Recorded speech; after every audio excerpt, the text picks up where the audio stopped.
இன்னைக்கு கயல் சீரியலில் நம்ம கையில் பார்த்தாவே எரிச்சலாக வருது அப்படின்னு நினைக்கிறவங்க ஒரு லைக் பண்ணுங்க, மறக்காம சேனலை சப்ஸ்கிரைப் பண்ணுங்க. ஆமாங்க, கூட இருக்க வரைக்கும் நம்ம எழிலோட அருமை நம்ம கையில் கொஞ்சம் கூட தெரியவே இல்லை. அப்போ மட்டும் இல்லை, இப்போ கொண்டு நம்ம கையில் வந்து தன்னுடைய ஃபேமிலி தான் முக்கியம் அப்படின்ற மாதிரியான ஒரு முக்கியத்துவத்தை தான் முன்வைக்கிறாங்க.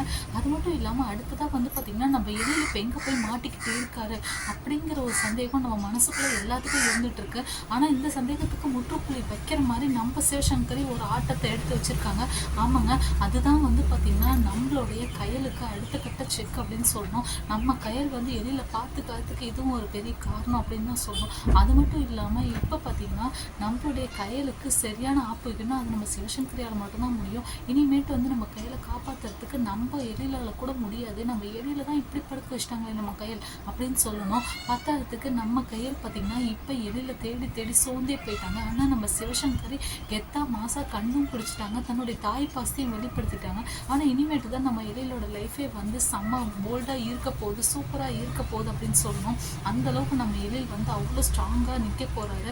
அது மட்டும் இல்லாமல் நம்ம எழில் இப்போ ரொம்ப கிரிட்டிக்கல் பொசிஷனில் இருந்துகிட்ருக்காரு. நம்ம எழிலுக்கு இப்போ என்னதாங்க ஆச்சு அப்படிங்கிற ஒரு கேள்வி நம்ம மனசுக்குள்ளே எல்லாத்துக்கும் இருந்துகிட்டு இருக்கு. நம்ம எழில் வந்து சீக்கிரமாக க்யூர் ஆகி வரணும். க்யூர் ஆகி வந்தார்னா மட்டும்தான் இது எல்லாத்துக்குமே ஒரு முடிவு வரும் அப்படின்னு சொல்லணும். காரணம் என்ன அப்படின்னு பார்த்தீங்கன்னா நம்ம எழில் வந்து நம்ம கையல் கூட வந்த நாட்களில் ரொம்பவுமே வந்து பார்த்திங்கன்னா கஷ்டப்பட்டு கவலைப்பட்டு ரொம்பவுமே அசிங்கப்பட்டு அவமானப்பட்டு தான் இருந்துகிட்ருக்காரே தவிர கொஞ்சம் கூட அவரோட லைஃப்பில் ஒரு முன்னேற்றம் அப்படிங்கிறது எதுவுமே கிடையாது. ஆனால் இருந்தாலும் வந்து பார்த்திங்கன்னா நம்மளுடைய கையல் வந்து எப்போயுமே ஒரு மோட்டிவேஷ்னல் ஸ்பீச் மட்டும் கொடுத்துட்டு அமைதியாக இருந்துடுறாங்க.